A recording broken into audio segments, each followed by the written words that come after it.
Hallo, ich bin die Bernadette Maria Leitner und ich mache die Intimacy Coordination für Spring Awakening.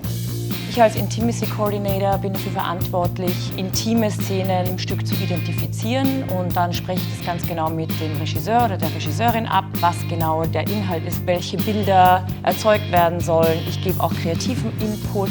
Ich habe auch Vorgespräche mit dem ganzen Cast geführt in Einzelgesprächen und habe Grenzen abgefragt und geschaut, bis wohin wir gehen können, wie viel Nacktheit gezeigt werden darf, und habe dann gemeinsam mit dem Cast diese Intimszenen entwickelt, Choreografien dafür erstellt. Oh, you're gonna be wounded. Wir haben einen sehr, sehr jungen Cast. Viele von den DarstellerInnen sind zum allerersten Mal an dem großen Haus. Und ich glaube, da war es auch ganz wichtig, dass über Awareness gesprochen wird. Wie kann ich Grenzen kommunizieren? Und auch, dass ich meine Grenzen kommunizieren darf.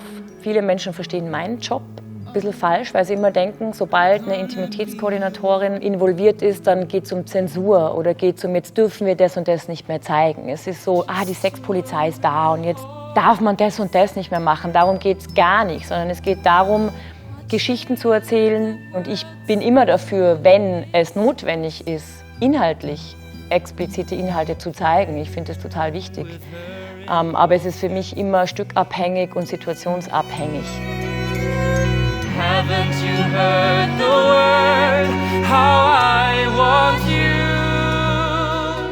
Zum Beispiel die Sexszene, die wir erarbeitet haben. Ich finde es wichtig, dass man, weil es ja inhaltlich auch die ganze Zeit um dieses Thema geht, also junge Menschen erleben Intimität, junge Menschen reden über Intimität, es darf aber eigentlich nicht thematisiert werden. Also das ganze Stück dreht sich ja darum, und deswegen finde ich schon, dass auch explizite Szenen gezeigt werden sollen. Wichtig finde ich dann aber die Frage, wie wird es gezeigt und wie würden zwei junge Menschen, die nicht nichts über Sex wissen, weil sie nicht aufgeklärt wurden, wie die sich dann annähern und wie der Sex dann dargestellt wird. Spring and summer, every other day. Ich habe ihnen was gezeigt, das nenne ich Boundary Practice. Das heißt, sie zeigen sich, wo Berührungen in Ordnung sind und wo nicht. Das hilft, dass sie erstmal auch reinspüren können in ihren Körper und schauen können, okay, wie fühle ich mich heute oder wo sind Berührungen in Ordnung und wo nicht.